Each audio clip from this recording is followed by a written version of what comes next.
শহরে থাকলে প্রকৃতির এই ছোঁয়া কিভাবে পাবেন? আমার দুই পাশে দেখেন ধান ক্ষেত, সবুজে ভরা। আমি এই ধান ক্ষেতের মাঝখান দিয়ে হেঁটে হেঁটে যাচ্ছি। আর পরিবেশটা এত সুন্দর, ঠান্ডা বাতাস হচ্ছে, একেবারে শীতল বাতাস গরমের দিনে।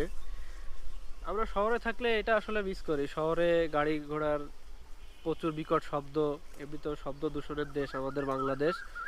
তো আসলে ভালো লাগে যখন আপনি আপনার মনে যদি কোনো দুঃখ কষ্ট থাকে, আপনি যখন এরকম সবুজের ভিতরে এসে দাঁড়াবেন, তখন আপনার মনটা এমনিতেই ভালো হয়ে যাবে।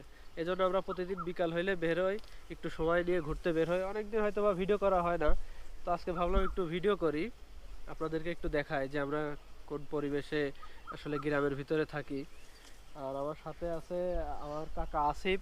ও একটু দূরে আছে, হয়তো বা আপনারা দেখতে পাচ্ছেন না। মামুন যদি একটু ক্যামেরা উঁচু করে তাহলে আপনারা দেখতে পাবেন। তো খুবই ভালো লাগে যখন আমরা এই প্রকৃতির ভিতরে আসি, এই যে বসে থাকি, আসলে বাইরের কোনো চিন্তা ভাবনা মাথার ভিতরে থাকে না। এখানে আসলে শুধু এগুলো দেখি।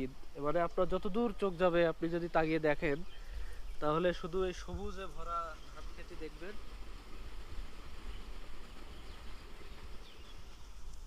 তো আমরা যেহেতু বিকাল বেলায় আসছি, আর বিকাল বেলায় এরকম টাইমে আসলে কৃষকরা থাকে না। তাদের এই সকাল টাইমে বিশেষ করে তাদের এই জমিতে কাজ থাকে।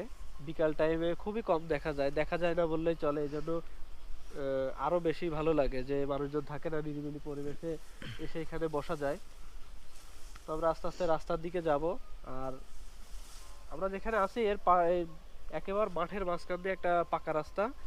আহ, এই রাস্তার দুই পাশে এরকম অসংখ্য, মানে অসংখ্য বলতে মানে অসংখ্য খেজুর গাছ আছে। আর হচ্ছে আমরা যখন শীতের সময় এসে বসতাম, তখন দেখা যেত যে সকালবেলায় ভোরবেলায় গাছিরা এই যে খেজুরের রস পাড়তেছে, আর বিকাল হলে গাছিরা আবার ব্যস্ত হয়ে যায় গাছ কাটার জন্য।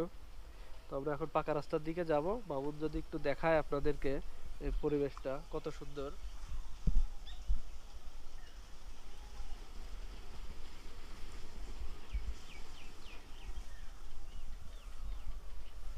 তো আজকের মতো এখানেই শেষ করছি। দেখা হবে নতুন কোনো ভিডিওতে। সবাই ভালো থাকবেন, সুস্থ থাকবেন। আল্লাহ হাফেজ।